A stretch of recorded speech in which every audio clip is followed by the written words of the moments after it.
चुड़ैल की शादी। राम प्रकाश अपने बेटे राकेश और बेटी सुनीता के साथ एक गांव में रहा करता था। उसका हंसी खुशी भरा पूरा परिवार था। एक दिन की बात है, उसकी बेटी सुनीता अचानक बेहोश होकर गिर जाती है। अरे सुनीता, क्या हुआ? तुम खड़े खड़े कैसे गिर गई? आंखें खोलो सुनीता। पापा, सुनीता को क्या हुआ है? ये बेहोश कैसे हो गई? राकेश, इसको लेकर जल्दी से वैद्य जी के पास चलते हैं। राकेश और राम प्रकाश दोनों सुनीता को उठाकर वैद्य जी के पास लेकर जाते हैं और वैद्य सुनीता की जांच करता है। राम प्रकाश जी, तुम्हारी बेटी को किसी ने जहर खिला दिया है।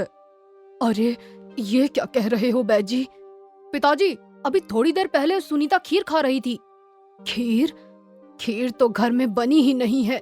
शायद किसी ने खीर में मिलाकर इसको जहर दे दिया है। वैद्य जी, इसको बचा लो, कैसे भी करके इसका जहर निकाल दो। राकेश, इसकी जड़ी बूटी लाना बहुत ही मुश्किल है। वैद्य जी, जहाँ पर भी इसकी जड़ी बूटी होगी मैं लाकर दूंगा आपको। आप बताइए तो सही। राकेश, हमारे गांव के पीछे जो ऊंची पहाड़ी है, उसके पीछे घना जंगल है जिसमें काली नदी बहती है। उसमें एक कमल का फूल खिलता है। उस कमल के रस की बूंदों से सुनीता को ठीक किया जा सकता है। तो मैं ले आता हूँ ना, इसमें विचार करने वाली कौन सी बात है? कमल का फूल लाना बड़ी बात नहीं है, पर उस जंगल में चुड़ैलों का वास है।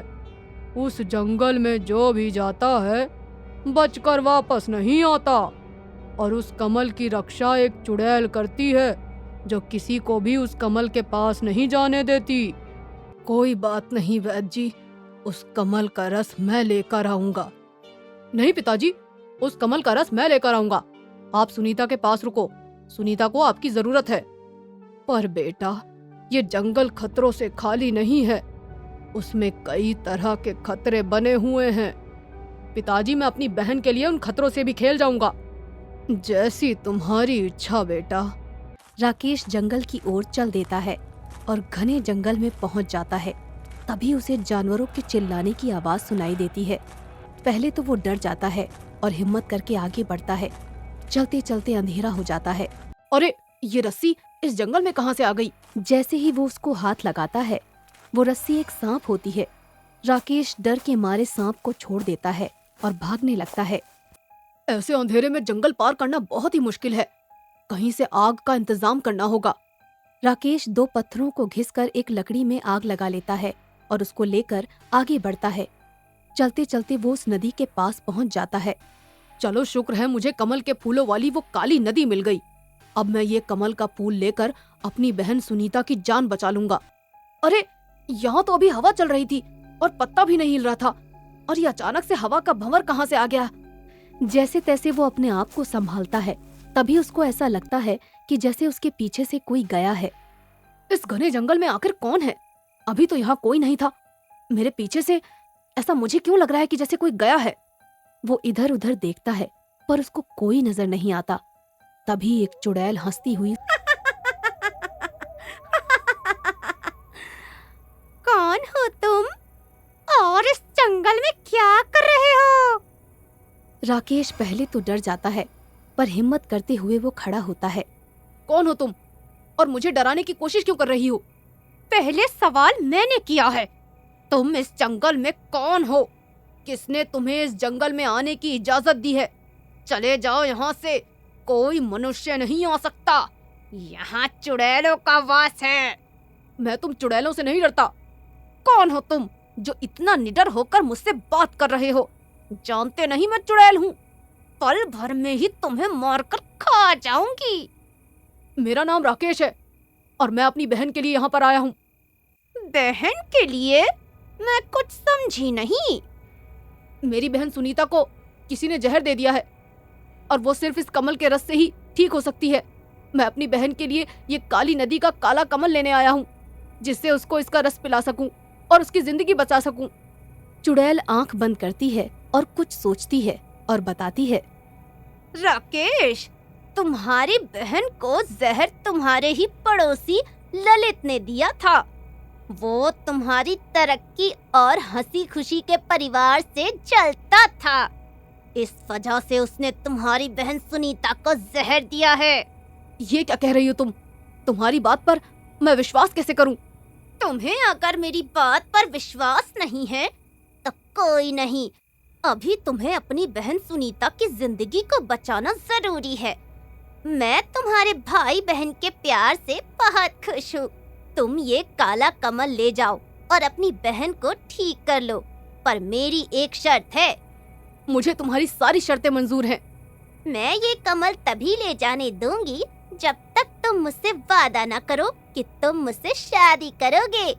मुझे तुम्हारा व्यवहार बहुत अच्छा लगा और मैं तुमसे शादी करना चाहती हूँ। मैं अपनी बहन के लिए कुछ भी करने के लिए तैयार हूँ।